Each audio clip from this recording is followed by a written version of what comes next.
Bonsoir à tous, bienvenue dans votre projet pour la Réunion. Hier, on a parlé de Noël avec Patrice Agani, bonsoir. Bonsoir. Et Roger, bonsoir. Bonsoir. Deux écrivains. Hier, on a parlé de Noël et on s'était dit que on est parti sur des postures entre ce qui a été le départ et comment ça a évolué. Je souhaitais, moi, qu'on parle de la Réunion. Mais la même chose.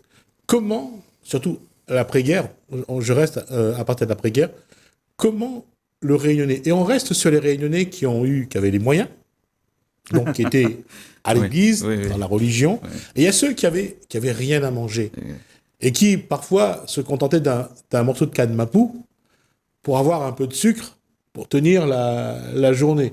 Heureusement qu'il y avait des pieds de jamala, qu'il y avait des poc-poc, qu'il y avait des... Oui. Alors, l'idée de Noël, de ces Réunionnais-là, ne pouvait pas être la même que ceux qui avaient les moyens. Et on va faire juste un clin d'œil à Saint-Nicolas. À l'époque, à Strasbourg, en Alsace, c'était une orange. Exactement, j'allais le dire. C'était une orange parce que quand on m'a raconté la première fois cette histoire, il y a très très longtemps, et que même dans la façon de raconter cette histoire, aujourd'hui même, il y a une sorte d'éclat dans le regard qui dit, voilà, on découvrait une orange. Et c'était une orange qui était extrêmement importante. On voyait cela comme de l'or. Et effectivement, il y avait ce côté un peu minimaliste, mais qui était fortement chargé en termes d'espérance et en termes de réjouissance. Effectivement. Alors qu'aujourd'hui, nous sommes dans une époque d'abondance, je dirais même d'opulence.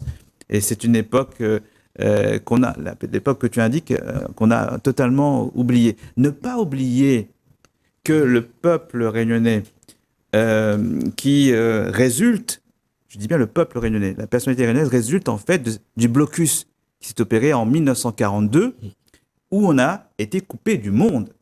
Il ne s'est plus rien passé, sauf pour les grands gens, comme on dit ici, mais à part ça, tout le monde a été dans la misère. C'est là que les Réunionnais se sont mis à faire peuple, c'est-à-dire au moment où, évidemment, à travers la faim, la maladie et le dénuement. Beaucoup de gens sont restés dans cette période, et ça, on découvre petit à petit à quel point c'était effrayant. Des gens qui n'avaient plus d'habits étaient nus et restaient dans leur paillote. Et donc, effectivement, pendant ces 3 années, eh bien, coupés du monde, on a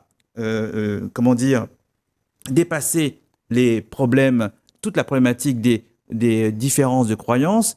On a dépassé les problèmes de solutions médicinales. On a mis tout en commun. On a fait corps, comme on dit aux Antilles. On a fait corps. Effectivement. Et au sortir de là, on a cru, avec la départementalisation, que ça allait, sans jeu de mots, disparaître comme neige au soleil. Évidemment, non. Il faut comprendre que non pas l'abondance, mais la normalité d'une économie est arrivée non pas en 1946, non pas en 1947, mais à partir de 1955-1956. C'est-à-dire, en fait, 10 ans après. Il a fallu quand même que l'Hexagone puisse s'en remettre, le plan Marshall et compagnie, je ne vous fais pas toute l'histoire, mais il n'empêche que nous, on a été laissés pour compte pendant 10 ans. Donc, quand on parle de ce qui s'est passé pour nous, en tout cas, au sortir de la guerre, on était dans une misère noire. Et qu'est-ce qui subsistait véritablement? C'était des us et coutumes liés, évidemment, à la religion, et la religion dominante. Et donc, c'était la fameuse messe de minuit. Et c'était ça. En revanche, l'ordinaire n'était plus de mise. Mais qu'est-ce qui était de l'ordre du non-ordinaire à l'époque? C'était des toutes petites choses de rien. Des toutes petites choses. Juste sur un truc à ce que dit Patrice Agani, c'est le syncrétisme réunionnais. La plupart des Réunionnais allaient à l'église, mais un grand nombre de Réunionnais avaient toujours une pratique venue de leurs racines. Oui. Que ce soit l'Inde, le Madagascar. Exactement. Oui. Les Africains. Oui. Donc, et c'est là où je trouve qu'il y a une force. C'est-à-dire que de dire, quand je dis ça, je parle d'une famille que j'ai rencontrée, que j'ai interviewée, aujourd'hui encore, qui vont à l'église et qui font leur cérémonie à leurs ancêtres, dans la tradition malgache, parce qu'ils sont malgaches, ils sont à La Réunion, ils vivent toujours dans la tradition, de cette tradition-là. C'est permanent.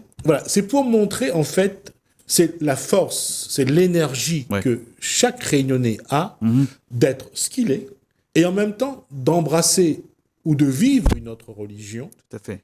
Et en même temps de se dire, mais là c'est Noël. Et ils fêtent Noël vraiment comme chrétiens. Ils chantent.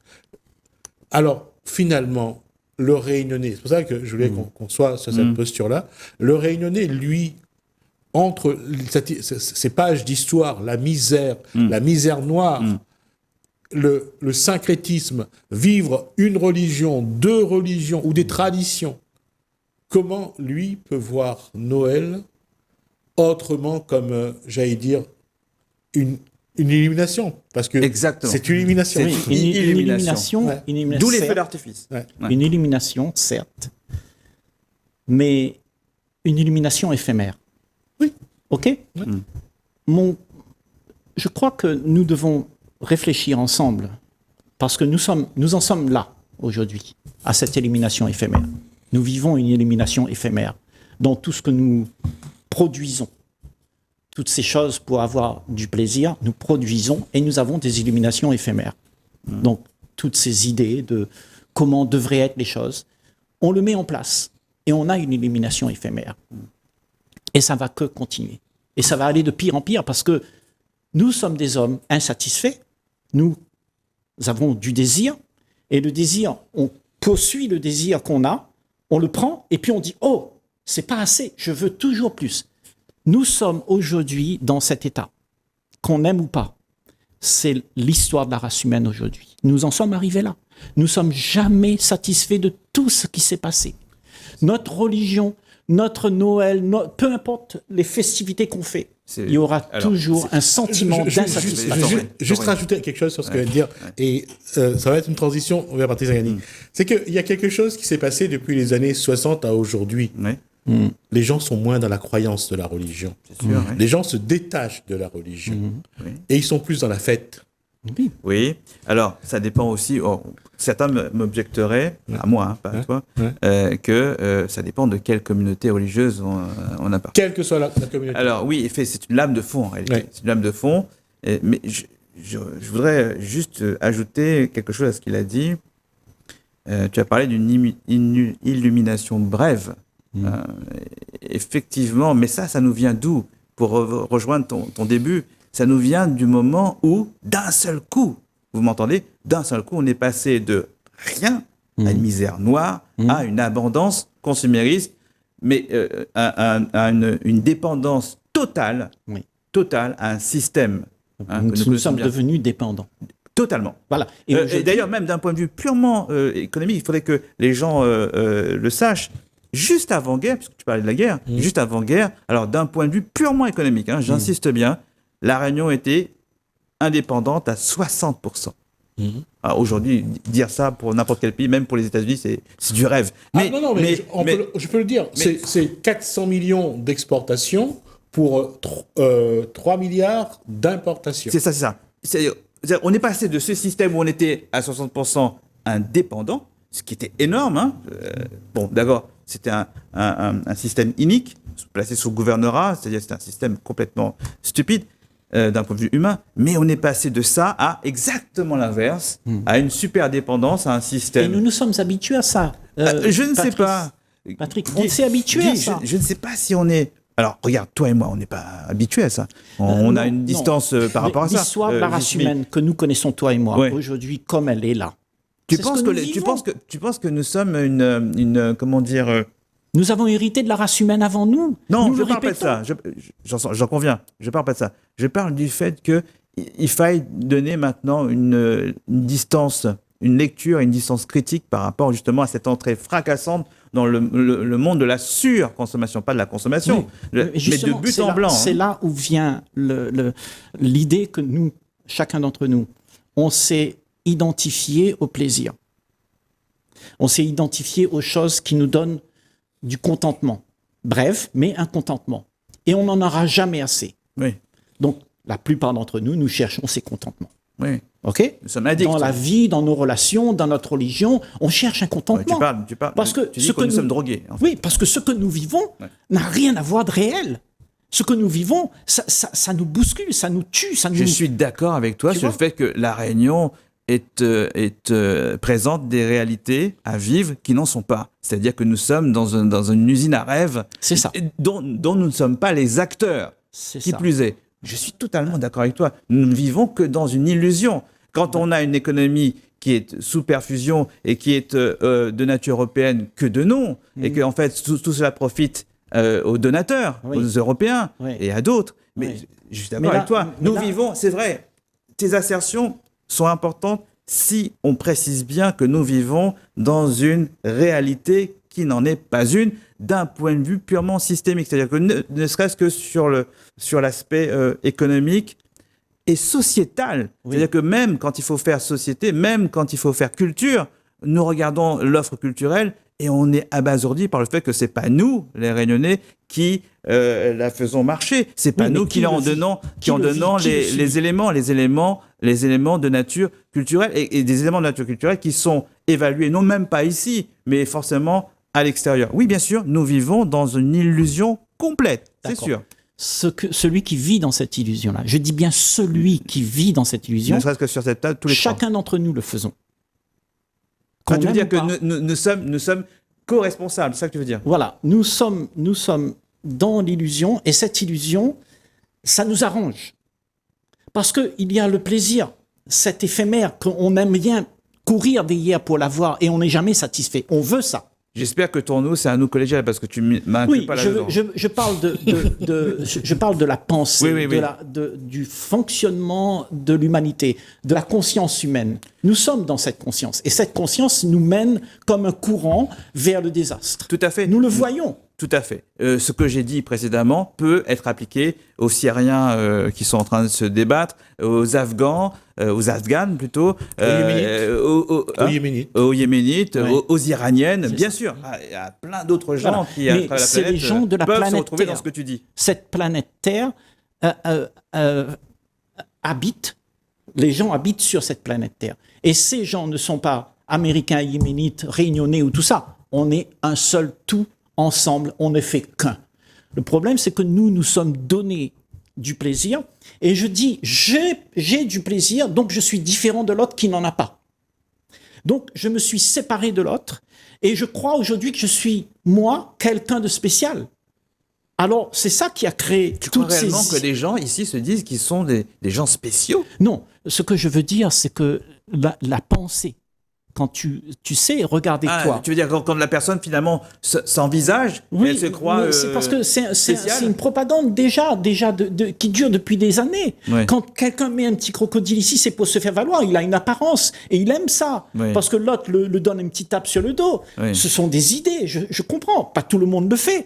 Mais la tendance... J'espère que les jeunes qui t'écoutent là, comprennent particulièrement bien l'absurdité de leur engouement pour les marques. Bien sûr. Ouais. Nous vivons dans un environnement où on te conditionne à te faire valoir. Oui, c'est ça. Déjà, on te dit, il faut réussir. Faut être un... Oui, Hein? nous Il faut sommes réussir. objets. Nous Voilà, sommes il faut objets. être fort, grand et beau. Oui. Autrement, tu seras rien du tout, tu seras rejeté. Mais On veut pas ça. On veut du plaisir. Et dans le plaisir, on a trouvé un moyen d'exister. Parce que j'ai du plaisir, je possède quelque chose, j'ai amassé. bon, maintenant que tu des as dit choses. cela, tu l'as exposé excellemment. Maintenant, comment amener nos téléspectateurs qui nous écoutent, comment les amener justement à ne pas se remplir de choses inutiles, mais plutôt à s'entendre. S'entendre, c'est-à-dire au moins s'envisager. Parce que ce que tu es en train de dénoncer, c'est le fait que tous ces gens ne s'envisagent pas. Oui. C'est comme s'ils avaient un fil qui avait été coupé entre leur bouche, ou leur cerveau, et puis ce qu'ils ont là au niveau de leur cœur et de leur âme, on va dire de façon générale. Donc, comment rebrancher ces fils? C'est-à-dire, en fait, s'emplir de choses qui finalement nous appartiennent en propre. C'est là que justement, et tu vas peut-être m'en vouloir, mais c'est là que les religions entrent en action. Bien sûr. Et c'est là que Le rêve. les philosophies alternatives entrent en action. Effectivement. Et tout ce qui va dans le sens de la récupération d'un moi, Oui. je trouve ça merveilleux. Le fait est que tu regardes bien au niveau de la population en général, c'est pas du tout le propos. Et tout ça sera toujours dévolu à une certaine type de catégorie de notre population. C'est des gens qui s'y intéressent parce qu'ils ont une attitude critique, peut-être aussi parce qu'ils ont avancé au niveau de leur lecture ou de leur façon de réfléchir. Voilà. Je crois que quand tu ne fais plus ça, quand tu n'es plus omnibulé par le plaisir, l'éphémère, il se passe quelque chose en soi. Et là, je parle de l'individu. Je parle de chacun d'entre nous. Nous avons cette faculté de voir ce qui se passe quand nous ne sommes pas occupés à ces choses-là. Alors, je vais mettre les pieds dans le plat en disant quelle est la première motivation qui amène l'être humain à essayer de s'étourdir dans le plaisir, dans l'alimentation, dans... Quelle est la première chose qui... C'est la peur. La peur de ne pas exister. Pas seulement. Il y a la souffrance aussi. Oui, c'est ça. La peur de souffrir. Et c'est pour ça. Et vivre, c'est souffrir. Vivre, c'est souffrir. Nous sommes exactement d'accord. C'est cette peur de là. Ouais. Oui, je suis tout à fait d'accord avec lui. C'est cette peur-là qui nous empêche. Merci Guy. C'est exactement cette peur qui nous empêche justement de finalement d'être parfaitement nous-mêmes et qui nous engage à avoir ces attitudes délétères, mortifères, trop manger, trop ceci, trop cela, etc. Ça. Et ça occasionne juste un truc simple, hein, et c'est de la psychologie de base. Quelqu'un qui mange beaucoup, on parle de compulsivité. Oui. D'accord ? Je veux dire, c'est pas quelque chose de faux. C'est vrai que manger, ça l'empêche de penser à autre chose, de penser à sa souffrance. Il compense. Il compense. Et écoutons par exemple les diététiciens qui vous disent à un moment précis, quand on consulte, bon alors tu manges beaucoup, ok, bon, mais quand tu manges, à un moment donné, lâche ta fourchette et laisse 1 à 2 minutes. Le temps que le cerveau se rende compte qu'effectivement, il y a eu plusieurs bols alimentaires et que peut-être, éventuellement, il faudrait boire, être attentif à ce qui se passe autour, pas seulement au niveau de l'olfactif, pas seulement au niveau de la vue, parce que c'est très joli à regarder aussi, mais aussi par rapport à tout ce qui se passe autour de toi, et tout ça dans un endroit calme, on précise, hein, pas de télé, etc. Donc, on revient à des fondamentaux à ce moment-là. Oui, c'est-à-dire comment enrayer cette dynamique délétère pour soi-même, effectivement, mais comment dire, à l'entame de ça, et même un petit peu avant, il y a une souffrance. Oui. Et nous disions une souffrance de vivre. Et là, nous pouvons peut-être aborder ce que Siddhartha Gautama a beaucoup dit à ce sujet. Je parle du Bouddha, en disant, effectivement, le plaisir, c'est redoutable. C'est pas, il faut pas le chercher. Il faut chercher, justement, à être pleinement. C'est-à-dire, en fait, on va résumer, c'est la pleine conscience. Être tout le temps en pleine conscience. Effectivement, il y a parmi nous des gens qui sont obnubilés maintenant par ça en sachant que c'est l'issue. Ils savent très bien que c'est l'issue. C'est une ascèse. Comment faire qu'une ascèse devienne une habitude, une valeur portée par soi-même, une façon de vivre, un art d'être. Je crois plus ça, oui. Un art d'être qu'une habitude. Parce que l'habitude implique la répétition. OK ? Ce que tu as appris, tu répètes. Dans l'habitude, il y a aussi ce qu'on appelle les effets du traumatisme, des névroses. Oui, mais ce sont des schémas de pensée qui se sont incrustés et ils se répètent tout le temps. C'est la compulsivité, tu vois. Et moi, je crois que l'habitude, tu dois pouvoir regarder tes tendances. Et là, je parle au niveau individuel. Chacun d'entre nous a la capacité de le faire. Parce que si tu fais ça, alors tu ne vas plus réagir compulsivement. Et de ne plus réagir compulsivement, alors toutes ces choses qui te sont données pour te donner du plaisir, tu vas les laisser tomber. Et la société existe seulement parce que personne ne laisse tomber. Donc nous voulons faire exister la société comme d'habitude. Et en fait, on est pris dans ce feu d'action et on est en train de discuter là comment faire. Moi, je dis, il faut juste abandonner. Abandonne ce que toi, tu es pour pouvoir être libre toi-même. Et c'est ça, la liberté. Je ne suis pas d'accord pour une simple raison. Je pense que l'être humain doit s'attacher à certaines choses. Si on abandonne, ça veut dire qu'on abandonne tout. Alors, effectivement, il y a des schémas vertueux qu'il ne faut pas abandonner. Voilà, c'est important. Il y a des schémas vertueux qu'on ne doit pas abandonner. Je vais t'expliquer pourquoi je dis ça. Parce que la pensée en elle-même, on dit toujours... Dans ce monde-là, il ne faut pas penser parce que penser, ça va t'emmener, ça va t'embrigader et tout ça. Donc, il faut faire de la méditation et faire le vide. OK ? Tout le monde parle de ça aujourd'hui. Vive l'instant présent, ne plus penser. Moi, je dis non. Au contraire, attends, Guy. attends, là tu caricatures. En fait, non, il ne s'agit pas de ne pas penser. Il s'agit justement de... Non, il s'agit d'être furieusement là, présent. Oui, Non, il mais s'agit ne pas de- pas t'embrigader avec les pensées, Non, ne pas il y subir a les pas... pensées. Non, penser au sens... Mais on est sur... Vous Ouais. êtes dans une contradiction. Ouais. Parce que si vous vous forcez, si vous mettez en place un système pour penser, vous vous embrigadez de toute façon. Oui. Dans quelque chose. D'accord? Oui, mais de Donc, façon consciente. voilà. Non, parce que C'est- tu vois, c'est- alors c'est quoi la conscience? C'est de pouvoir regarder sans réagir aux événements qui se jouent. C'est-à-dire, il y a des choses qui se passent, tout ce que tu vois, ça t'attire, ça te demande de prendre compulsivement, et toi, tu ne réagis pas. Tu es conscient de ce qui se passe sans que tu mettes la main dedans. Parce que si tu mets la main dedans, tu es embarqué avec. Oui, il s'agit, comme il le dit, il s'agit de considérer le manifesté. Ouais. Et effectivement, il y a une sagesse là-dedans, et c'est une sagesse non seulement que je reconnais, mais que je recommande. Encore faut-il pouvoir en faire quelque chose pour soi-même. Ça montre, enfin, ça en revient à Siddhartha, Oui. à Bouddha. Finalement, c'est son illumination, c'est bien. Bon, là, c'est l'extrême. Hein, je dis pas que c'est le résultat, mais ça montre bien que c'est de se détacher. C'est ça, Voilà. le détachement, oui. Ouais. De détacher de ce que tu penses. Et des plaisirs... Ne plus s'identifier avec ce que je Non, pense c'est vraiment être. se détacher de tout. C'est vraiment être à l'écart du monde. Ben, le monde, c'est quoi? C'est ce que je pense être.